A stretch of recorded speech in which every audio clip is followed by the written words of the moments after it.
Hey there, cats and kitties. I am the Blues Man, Johnny Blues, and with this video, I'll be discussing my thoughts on episode 5 of the anime series Show by Rock. And this episode, the last couple of anime series that I've been covering this week, the episodes, the intensity has just ramped up so much in each of them, and this episode was no exception. The intensity of this episode and the tension was palpable by the end, and it's all to do with these dark monsters. That Dr. Claw villain dude, whose name I forget, but we're basically seeing he is trying to get like the manager of the sort of rival band Criticrista to go after some of the most popular bands around Midi City. In this case, the sort of, visiting Eastern band, Suruzura, comes under attack. And the main girl in that group is actually wounded, and somehow or other, they manage to get away mostly unscathed. And this happens again with another band, while basically, Maple has set up for both Shingen Crimsons and Plasmagica to perform in this, not really a battle of the bands, but like a showcase for up-and-coming, groups and such like that. And this interferes with the relationships that have been, solidifying in the last couple of episodes, throwing a wrench into the works for Xian and her fellow bandmates, Retore, most notably, but Chuchu as well. And I like how, it's basically coming out that something is up with Xian. Chuchu being the one, the bridging awareness has fallen upon, put it that way, because she overhears, Xian being talked to by Mr. Berry, her sentient guitar, about having to fight these creatures, making that sort of pledge to do so a couple episodes back, and really just having to hunker down, not only play with Plasmagica and sort of earn her musical points therein, but also to grow her strength in her own time so she can, fend off these dark creatures who would possess people and do, Lord knows what else.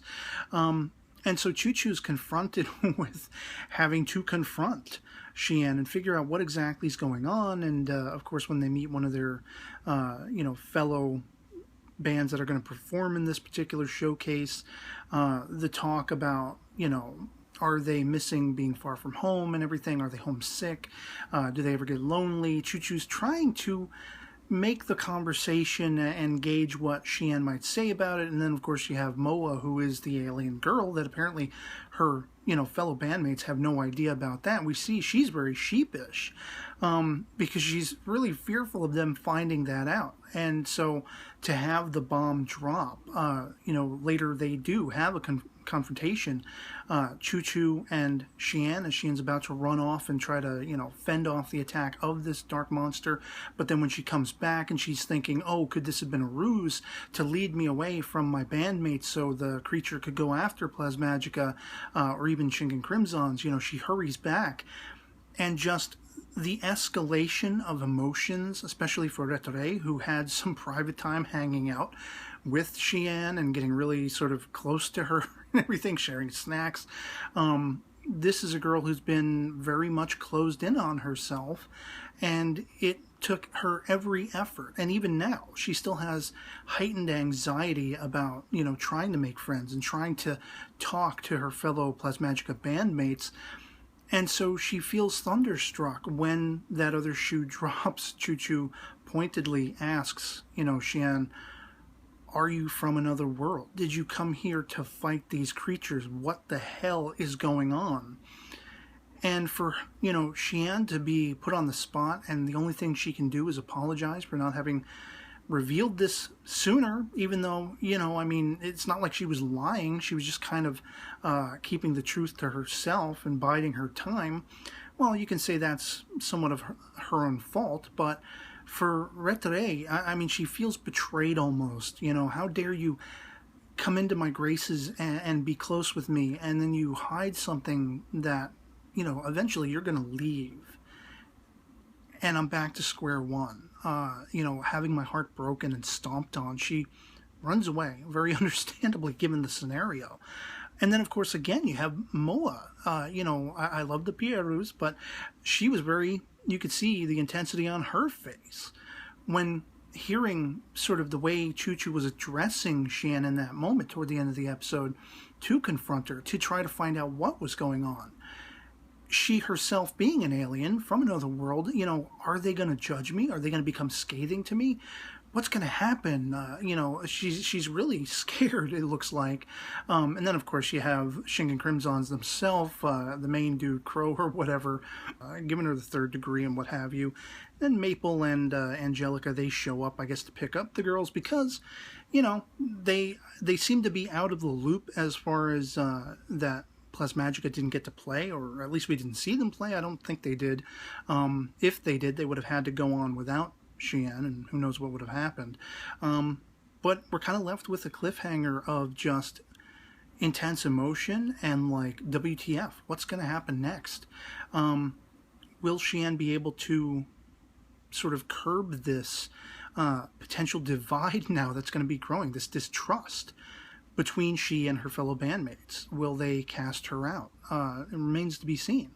And, you know, as long as we have that Dr. Claw villain dude and this person they keep referring to as, you know, the king, I'm wondering who he's going to turn out to be. They kind of keep showing him in silhouette, and I'm wondering if he's actually somebody we've already been encountering, and it's just they're trying to throw us off, like maybe he wears a wig when he's talking to the villain dude who's orchestrating things. And the one sort of overriding thought that I really appreciated in the episode came from, you know, the weekend leader of Sorozora, who, when her fellow bandmates are asking, you know, are you okay, and will you be okay, she's very much talking in that sort of Far Eastern, you know, calling back on her heritage and colloquialisms and stuff. And I guess you could say sort of anecdotal life truths, if you will. But she's basically hinting around to the idea that as long as we become complacent and we never challenge ourselves and we take the easy path, eventually we will grow bored and we'll take the road less traveled, the harder road where, you know, if you choose that path, you'll probably get more done if you, you know, stay true to yourself and you keep your strength up and everything like that. But that road is less traveled because it's harder, and there are potential evils along that path that you will have to confront. And here, Midi City and this realm, this musical world, has for the longest time had peace, and a lot of people are ignorant to the possibility of these evils coming and transposing themselves on that world and unhinging it. And that's absolutely compelling. You know, for a show that's been somewhat lighthearted and you know, kick-ass, I've really been enjoying it. To have suddenly this sort of, you know, turn of the page where now things are ramping up and the intensity is ramping up and there's drama, there's actual tension between the characters and within the world itself, within the environment, is welcome. It's very intriguing and compelling to me, and it just draws me in that much more. So I'd love to hear from you guys in the comments below what you thought of episode 5 of Show by Rock, if you've seen it, and what you think the next step will be. If you've been enjoying the series, anything goes in the comments below, as long as it isn't spoilery stuff, you know, pertaining to the source material and such like that, as I always ask. But love having the conversation with you guys, and otherwise, that'll be pretty much it for me on this. So I hope this video finds you well, and I'll catch you all later. Peace.